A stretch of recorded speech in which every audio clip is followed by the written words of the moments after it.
I see the dynamic that is being that's being displayed. I mean, let me ask you a quick question, Alicia, before I deep dive. What is your ideal dynamic? What for you, and then what is your sort of ideal direction that most Black people should be going into? I think the traditional concept of a nuclear family, like we said, so mother and father in the home. Um, I don't believe that the mother should default to being a primary parent, because I think the role of a father is equally as important to the nurturing role of a mother. Marriage before we go and even get into all of this kid shit, because I think we have to establish the way that our family is going to succeed and move forward. And I think one of the reasons I am anti polygamy, right? Because you have, well, I guess it might work in that sense, because they do kind of, they're very diplomatic about things, and they actually discuss a lot of things that just two people don't. But I think it's really important to define the morals and values that your family wants to represent, and that's different for everybody, which is probably why he ends up leaving one woman to go to another. Right? He's seeking something. So I think let's get married. Let's talk about what the purpose and plan is for having children. Let's have them together. Don't be having no outside babies on me, because I don't want no man walking away from his children or leaving his children nowhere. Like, as a woman, I can't be with a man knowing Nobody that he wants. has children in another state, even And if once he you is living in the house with me and mine. I hear you. I hear you, and I know where you're coming from. My my submission is this: is that I find it I find that a lot of young people or people in their 30s who are trying to start family, they're trying to balance this delicate dance between career, between business ventures that they have going on. Like the woman has her own thing going on, the man has his own thing going on, and they're trying to, figure it out and figure where all the pieces out, and they want to have a family. But somebody has to take a back seat. Somebody has to scale back. And there are certain conventions that need to be in place in that relationship dynamic. And that I higher level of conversation is something that is not happening. And we need to understand that in today's economy, in today's society, how everything is structured and what's going on, I think that parents need to be a little bit more hands on because of everything that people are trying to impress upon and push upon your children. You need to have a very high safety guard for them. You know what I'm saying? It's not the days that you could just go play in the playground. There are so many other factors that come into play.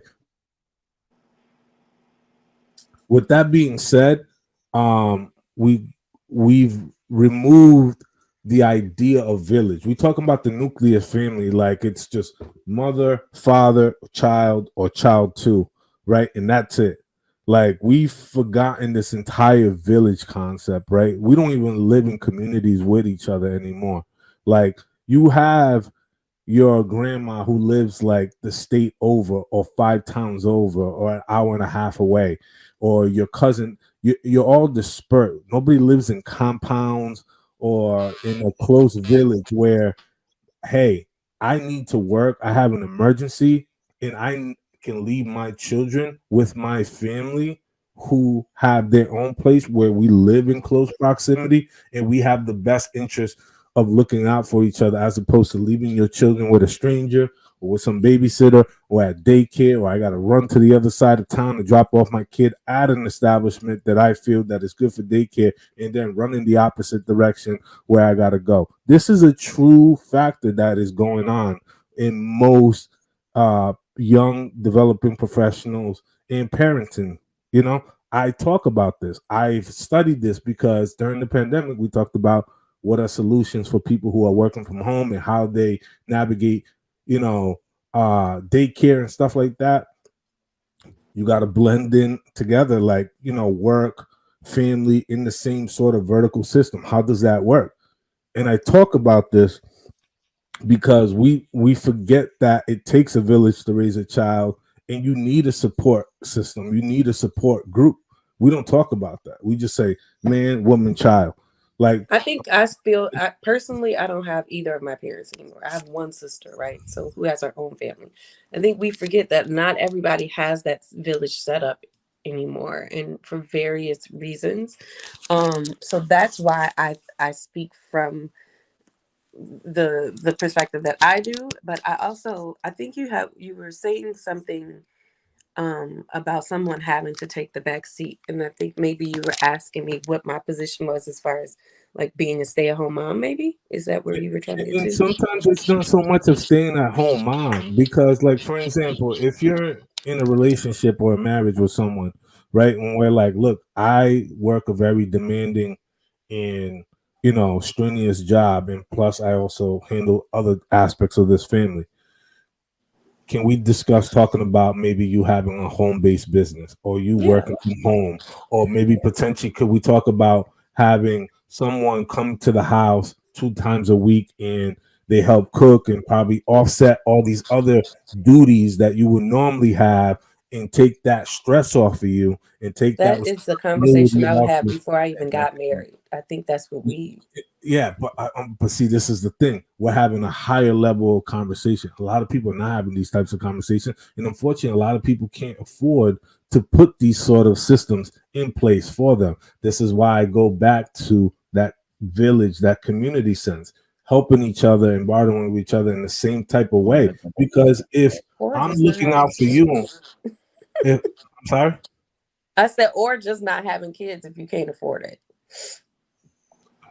I look, I that's another factor too, but I mean that now we're gonna get down a very I know I slippery didn't. slope, and we don't want to go All right, there. I Yeah, I think that's wasn't a trying to whole change the episode in subject. Go itself. ahead. mind if I just let me just cut in real quick because I'm glad that you brought up that point, Luis, about the village, right? Because essentially the point I've been trying to make tonight is that although Cam and Nick's situations are different and they aren't the ideal, I think what's being overlooked about them is they have a village.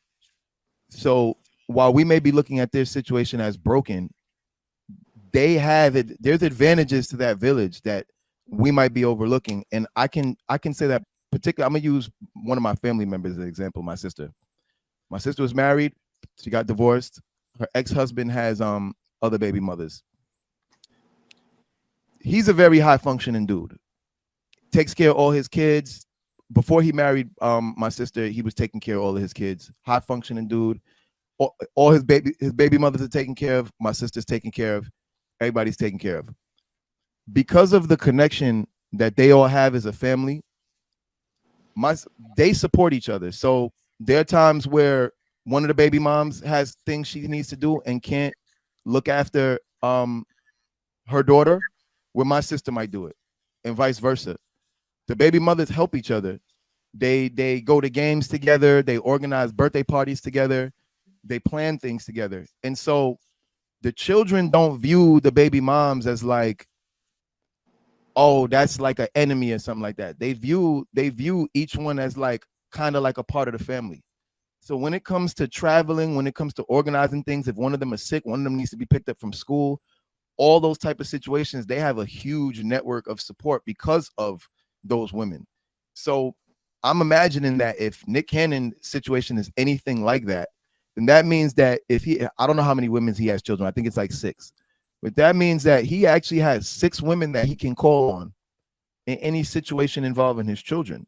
That means that there's 6 households that those children can go to. That means that there's 6 set of siblings that those children have as far as just making social bonds, friendships. I think that that village that they've built can offset a lot of the negatives of him not necessarily being married. Also, Alicia, you said something about defining like the parameters of what the relationship will be. And my pushback would be that a marriage is not the only way that you can do that. A marriage is a great way to do that. But even in some marriages, that doesn't happen, which is why divorces happen so often. So I just think that if the man is doing his job as a leader and taking that leadership role over the women that he has the children with, and he is playing the provider role and is playing the protector role and is being a father to his children, then I think those circumstances can't be called broken. Those are more villages. Now, however, if he was just having these kids and these kids can't call daddy, they don't got no money, they starving. You know, like they don't know where they're gonna sleep. They don't know if they got a roof over their head. The mom got to work 3 jobs and she's never home for the kids. Then I would say, okay, now we need to put a lens to this, because clearly this man is not functioning enough to be able to handle the responsibilities that he's created. But if he's handling the responsibilities that he's created, then I don't think that we should be judging him. I think that we should honor him as this is a man. Maybe we can say he made some mistakes, because personally, I'm not making kids out of wedlock personally. That's not what I'm going to do. So I can say, yeah, they made mistakes in that regard. However, if they're being men about it and being responsible, then we can't talk down about those men. Those are men. They're doing what they're supposed to do. Their God-given duty. They're taking care of their responsibilities. And I don't see how any situation where men taking control of their responsibilities is a bad thing.